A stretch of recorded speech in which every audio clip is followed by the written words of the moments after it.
Gol dele, não foi? Gol dele. Gol dele, sim. E a partir dali, acho que os jogadores, principalmente aqueles que estão mais atentos no banco do Palmeiras, ganharam ali uma atribuição de na hora do gol ou numa situação... Bombeiros de Davis. Uma situação de maior emoção, segurá-lo e ajudá-lo a se comportar. Mas os planos para o ano que vem, me parece, são outros. É trazer alguém, fala-se muito do Pablo, do Atlético Paranaense, e um desses dois jogadores seria o remanescente. Davidson e Borja têm uma coisa em comum. Eles vieram por altos valores, 30, é isso? 30 contra 18, que o Palmeiras, em um determinado momento, já considerava perdido. Nunca mais ia ver esse dinheiro de volta. Sim. Agora, além de ter melhorado essa situação, o Mauro falou, quer dizer, o Davidson está na vitrine. Além de ter melhorado essa situação, já há um certo ganho técnico por parte do Palmeiras com esses jogadores. Que o Palmeiras sequer pensava, no começo desse ano, que recuperaria. Então você já tem, no mínimo, um título ganho com o Davidson fazendo o gol que valeu a taça. E o Borja, bem ou mal, ele foi artilheiro da Libertadores do Paulista, de novo. foi o artilheiro do Campeonato Paulista, ninguém lembra. O André fez 20 gols, quer dizer, eu acho que por isso mesmo não se pode, a diretoria não pode se deixar levar pela emoção da reta final do campeonato. Com todo o respeito, Betinho fez o gol da Copa do Brasil. É isso. Aqui o Betinho era mais limitado. Gol do título por gol do título. Mas o Davidson não é nenhum primor e o Borja, estamos falando de 2 anos já, né? Quer dizer, o tempo de adaptação, acho que no fim ele já aconteceu e ele ainda não se encaixou. Então, acho que para as condições que tem o Palmeiras hoje, né, para o contexto todo do Palmeiras, o Palmeiras não tem o seu centroavante ideal. Nenhum, nem outro. Agora, o que não pode acontecer é se deixar levar pela emoção final das últimas 5 rodadas e dizer, nossa, o Davidson é uma maravilha, esse cara tem que ficar para 2019 e o Borja é uma porcaria. Olha o gol que ele perdeu contra o América na hora que precisava, não sei o que lá. Acho que não. Acho que o Palmeiras provavelmente vai se basear muito mais no que vai acontecer em relação às propostas que chegarem para tomar essa decisão. E está certíssimo. Até porque são jogadores trazidos com o dinheiro da patrocinadora, com a ajuda da patrocinadora, aquele dinheiro que virou dívida e tudo mais. Então, quanto antes o Palmeiras também conseguir ir abatendo essa dívida que ele tem com a Crefisa, é importante. Agora, acho que do ponto de vista técnico, olhando para os 11 titulares e para todos os reservas que o Palmeiras tem à disposição, talvez essa posição seja aquela, vamos dizer, mais carente do ponto de vista técnico. Não é a prioridade do Palmeiras, e isso é informação. O que o Palmeiras vai buscar é o jogador rápido de lado de campo. O Palmeiras vai buscar um Queno. Porque o Dudu vai embora? Mas nem por isso, porque essa necessidade ela já é considerada uma necessidade hoje, independentemente da presença ou não do Dudu. O Dudu não é o Queno também, quer dizer, embora seja o grande nome da conquista, a gente já falou, mas aquele cara de velocidade, o jogador que você bate o olho e fala, esse é o cara de velocidade. Muita gente está procurando. Que era, mas acho que o Palmeiras talvez tenha mais condições de procurar e pagar um valor que outros clubes eventualmente não têm. Essa é a prioridade do Palmeiras, é o cara de lado de campo rápido. Mas olhando para o elenco hoje, apesar da ótima reta final do Davidson, acho que o centroavante talvez devesse ser. Então, mas eu vou trazer então essa discussão, vou trazer o que a gente estava comentando no Futebol na Veia na sexta-feira. Você já deu sua opinião lá, mas depois você repete aqui, eu vou começar pelo Zelt. Dudu, parece que vai embora. Pelo menos o apalavrado era esse. Sim. Vai chegar uma proposta. Vale uma loucura financeira para ficar com o Dudu? Acho que não. Fundamental? A história do Dudu, histórico, a última quase saída, mostra que ele quer sair. E o clube tem uma espécie de dívida com ele, acho que até uma dívida moral com ele, a partir do último episódio. Cada vez mais eu culpo menos os dirigentes brasileiros por não segurarem jogadores, eu culpo por não ter reposição à altura. Isso o Palmeiras pode fazer. Eu tenho a impressão de não faz sentido, né? Você vai forçar uma situação. Mas, Celso, só para, acho que assim, apimentar a discussão.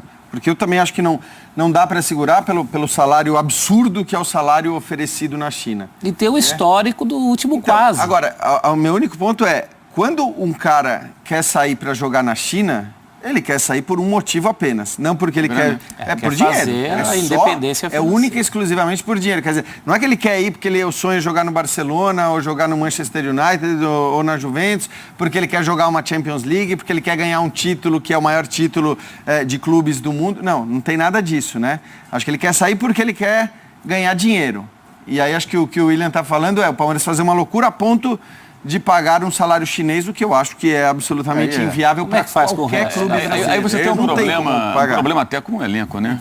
Que vira uma disparidade absurda. Tem jogador brasileiro que já foi para a China ganhando cerca de $1 milhão por mês. Sim. E o detalhe, muitos deles, ou alguns deles pelo menos, não gastam esse dinheiro, porque eles recebem premiações e alguns bônus que os mantêm. Esse dinheiro paga lá os impostos, ele deposita aqui no Brasil, onde ele quiser, legalmente. E, imagina, você ganhar por mês, vai limpo. Vamos colocar aí 800 a 900 mil dólares. Allan Kardec 3 milhões de reais, alguma coisa em torno disso, um pouco mais talvez. Todo mês, limpo na tua conta. Aí o cara pensa, pô, vou ficar lá 3 anos, quantas gerações eu vou... Pô, o cara, ainda mais o cara que vem de uma origem que ele não tinha nada. Pô, é uma loucura. Vive de E se você, 36 mesmo milhões que você também. possa pagar essa quantia, mesmo que você vai pagar um jogador aqui no Brasil uma quantia parecida com essa, aí você já vai criar um desnível no elenco que os outros mandam jogar sozinho, cara, porque não pode ter essa diferença toda, a não ser que venha o Cristiano Ronaldo pra cá. O Messi, um ser extraterrestre desse aí que...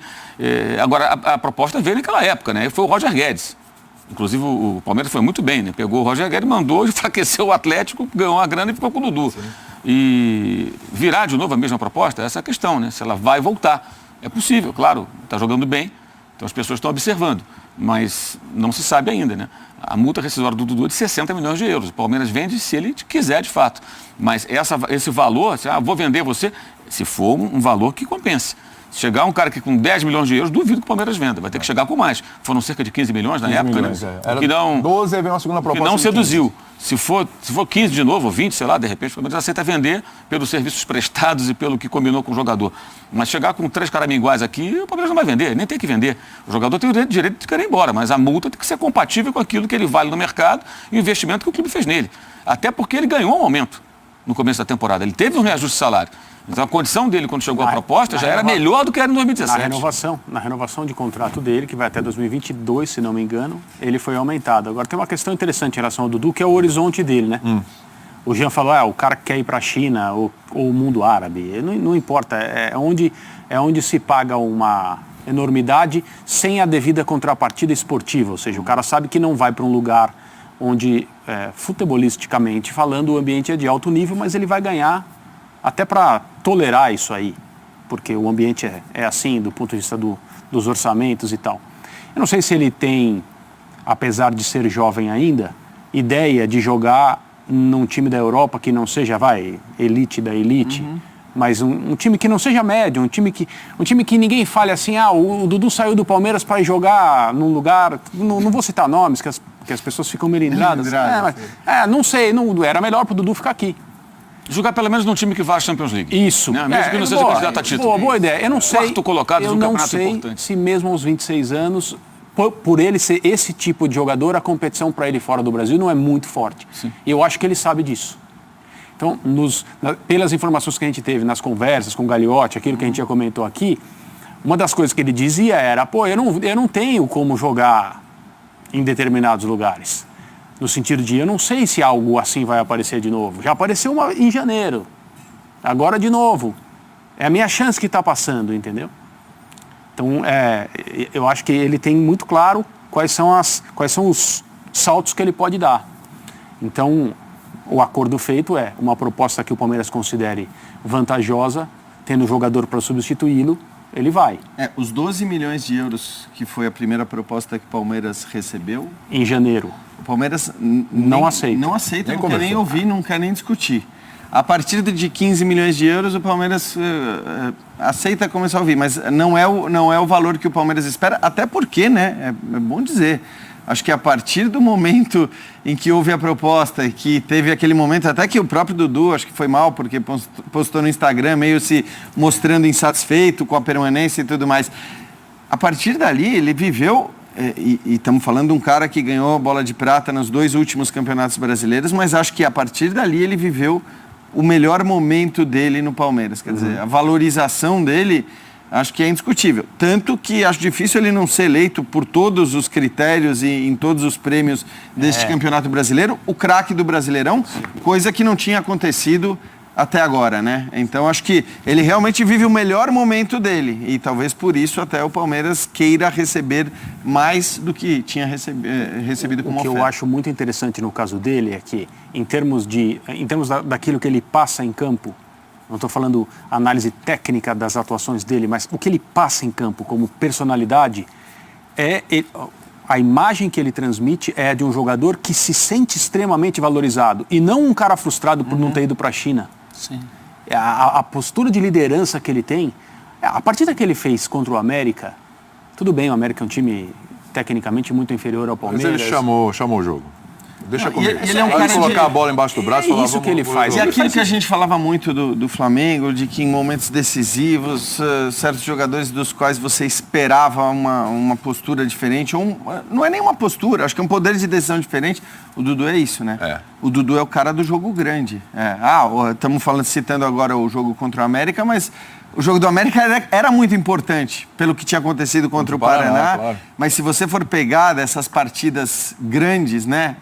As partidas contra os adversários diretos na briga pelo título, o Dudu foi o grande nome. A gente pode lembrar talvez daquela que foi essencial, que foi o jogo contra o Flamengo. É o cara que na hora H ele resolve, ele define.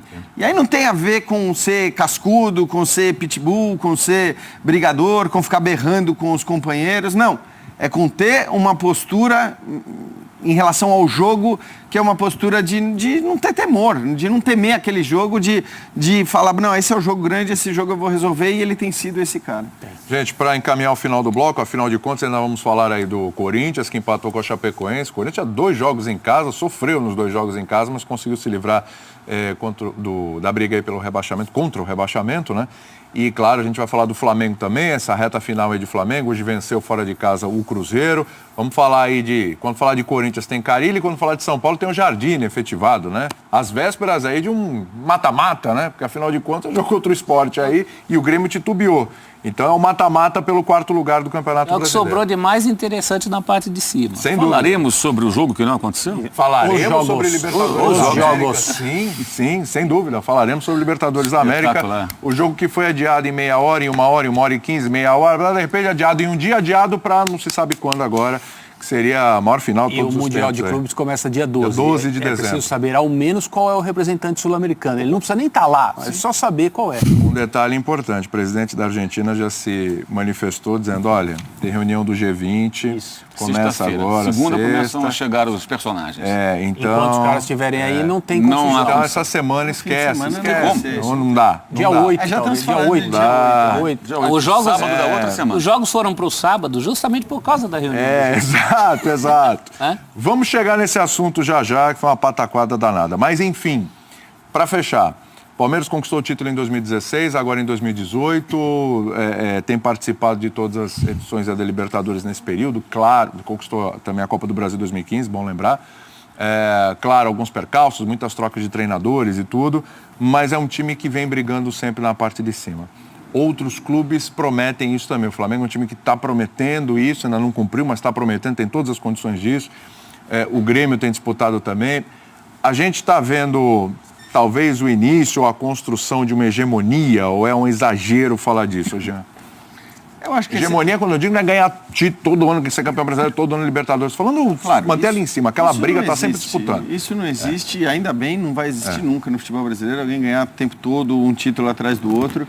Agora, eu acho que o Palmeiras está se estruturando para ter realmente um time competitivo durante muito tempo, independentemente de patrocinador. Acho que esse é um erro que se comete, uma simplificação muito grande. Acho que o Palmeiras, ele foi, podemos talvez dizer salvos, né? Talvez seja um verbo muito forte, mas ele foi auxiliado de uma maneira muito forte pelo Paulo Nobre, não tem dúvida nenhuma. Eu acho que não é forte a palavra. Não tem exagero algum. A palavra não é forte. Porque, assim, A palavra é correta.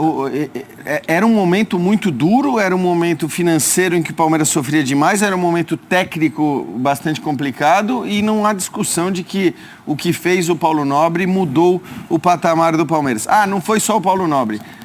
O grande sinal da reestruturação que ele possibilitou é o fato da dívida praticamente não existir mais. Exatamente. Então, assim... Então, pouco tempo depois que ele deixou É isso. E é uma... sua cadeira.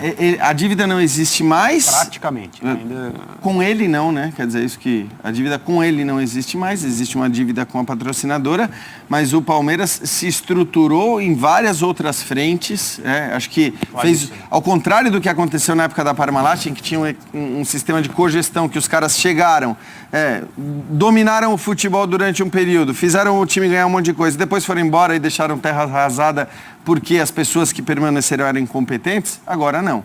Tanto que o Palmeiras acabou de passar por uma eleição em que os dois candidatos, acho que eram candidatos com um nível de competência, independentemente de qual fosse o resultado da eleição, acho que não haveria terra arrasada. O Palmeiras melhorou em relação ao seu faturamento de torcida, o plano de sócio-torcedor pode precisar de alguns pequenos ajustes, mas é muito bem feito. O estádio é uma dádiva, e aí esse mérito é do Luiz Gonzaga Beluso e não do Paulo Nobre, é bom também fazer justiça. As categorias de base, aí já na gestão do Nobre, foram arrumadas de uma maneira em que a gente está vendo os resultados agora.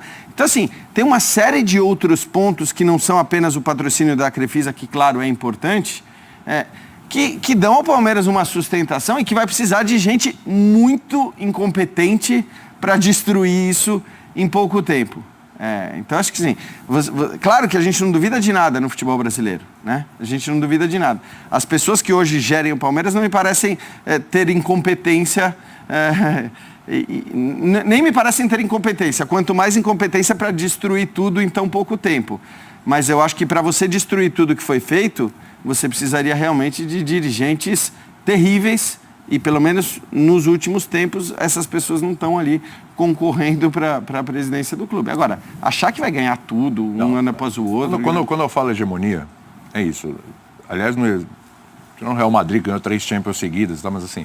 Hegemonia é você estar ali sempre, você belisca um título um ano, o outro ano você não conquista o título brasileiro, você conquista a Copa do Brasil, passa o ano você não ganha nada, mas você fica vice, você bate ali, chega em semifinal. É aquele time que você olha e você fala, bom, esse time aqui todo ano está entrando para brigar. E o Flamengo vai chegar ali rapidinho. Então, eu acho que o Flamengo vai chegar. É isso. Questão de tempo. É muito difícil no Brasil, né? A gente vê que o Felipão entrou no meio do campeonato, aconteceu de o técnico entrar, o André destacou, isso não é a regra, mas aconteceu. Eu lembro quando São Paulo foi tricampeão brasileiro, havia quem comparasse ao Bayern de Munique. Sim. Não, vai ser hegemônico. Não foi, não ganhou nada além de uma Copa Sul-Americana desde então. E o São Paulo era o exemplo de gestão. A capacidade destrutiva dos cartolas brasileiros, ela não pode ser menosprezada. Ela tem que ser sempre tratada com muito respeito e atenção. Os caras conseguem fazer. O caso do São Paulo foi incrível, né, Mauro? O São Paulo é assustador porque ele estava na pole position muito tranquilo ali no primeirão. Já era a raspa do tacho, né? Mas assim... Tudo bem, que teve Juvenal e tal, mas você pensar que o Carlos Miguel Aidar, que era um dirigente que lá atrás... Sim, seria... Era o cara que era apontado como... E ele participou dessa destruição, mostra isso que o Mauro está falando. Quer dizer, o poder de destruição, às vezes, ela é... E a dificuldade de manutenção de trabalhos... eu acho o seguinte, você consegue ser hegemônico se tiver um trabalho, na linha do que o André estava falando no começo do programa, consistente, de convicção, do que você quer, como quer jogar, quem são os profissionais, quem é o técnico. Vamos lá, você vai ter alguns contratempos. Mas se você acha que é aquilo ali que está certo, se o elenco foi montado com aquele objetivo, as pessoas são comprovadamente capazes, vai dar certo, uma hora vai dar certo. Mas não funciona assim. O resultadismo é mais forte do que qualquer outra coisa aqui. Então o técnico hoje festejado pode cair amanhã se perder o campeonato estadual. E aí você não consegue ter realmente algo linear, sabe, que dure muito tempo. Por isso é difícil ter hegemonia, mesmo com dinheiro, com estrutura, porque todo time está sujeito a chuvas e trovoadas a qualquer momento, e aí cai técnico, cai todo mundo. E aí também a dificuldade de montagem de equipes competentes. Dirigentes que não conhecem futebol, são meros torcedores de arquibancada que olham para o futebol sem olhar o jogo. O cara olha para o time e torce, né? Mas ele não vê o jogo. Ele decide. Então as decisões são passionais. E essa é uma característica muito marcante. Fala muito em profissionalização e tal, mas mesmo que você tenha um ótimo diretor executivo, o melhor do mundo, esse cara vai responder um dirigente amador, que é pressionado por conselheiros, cofistas e outros personagens. Então isso não sai da pauta. Por isso é difícil imaginar um clube, mesmo com dinheiro, tudo que seja hegemônico. E os fatos curiosos. Fala pro Mauro que esse negócio de cofistas... Mas eu me amarro nessa expressão, cofista. Mauro adora os muito boa. cofistas. Cofista é sensacional essa expressão. Hegemonia, não. Porque não sabe, Mas cofista que integra cofista o mais COF, Comitê de Orientação Fiscal da Sociedade Esportiva. Todo clube tinha que ter cofista. Para começar, o Palmeiras foi campeão brasileiro, tem cofista. Todos os times deveriam instituir um COF, né? Todos os times têm um conselho fiscal, né? Sim, Muda, tudo passa a ser COF. Era o CORI. Não, tem que ser Conselho de COF. Orientação. Cofistas, coristas, aí é outra coisa. Corista é outra Pega bem. É outro. Cofistas, é sonoro, é bonito isso. Hegemonia não, mas você pensar num pelotão que desgarre, isso é muito claro. E esse pelotão tem a ver, primeiro, com boa gestão, que pode ser boa gestão financeira, pode ser parabéns pela ilustre ausência, como alguém que delegue para uma comissão técnica, que foi o que aconteceu no Corinthians, por exemplo, né? Até a página 2, aí vem os problemas financeiros. Ou alguém que seja ousado, que deu o caso do Cruzeiro. Ousadia quase suicida. Mas é um tipo de investimento ali que vai ter Mas um ali certo o negócio está fôlego. complicado, né? Então, aí A chega dívida uma é hora grande. que a conta vem. Então, dentro desse Essa conta já veio. O Cruzeiro, no início do ano, estava com processos na FIFA porque não pagava. Aí recebeu 50 milhões da Copa do Brasil, já deu uma acalmada. Mas o buraco ali é grande, porque são grandes investimentos em 13, 14 e nos dois, 3 últimos anos. Isso a gente não pode perder de vista. Às vezes você tem o progresso em campo, o progresso técnico, títulos, mas uma hora a conta vem. O Atlético não puxou o freio. Então, O Atlético brecou violentamente esse ano com a mudança de presidente. Porque não tinha mais sentiu- condição. sentiu o peso. Não dava mais. o Santos quer fazer para o ano que vem também. É. Descobrem que as folhas são altas. Engraçado como de repente as Do nada, fichas assim, caem, geralmente né? é entre novembro e dezembro que cai essa ficha para os caras. Né? Prêmio ESPN Bola de Prata Sporting Bet, roda aí.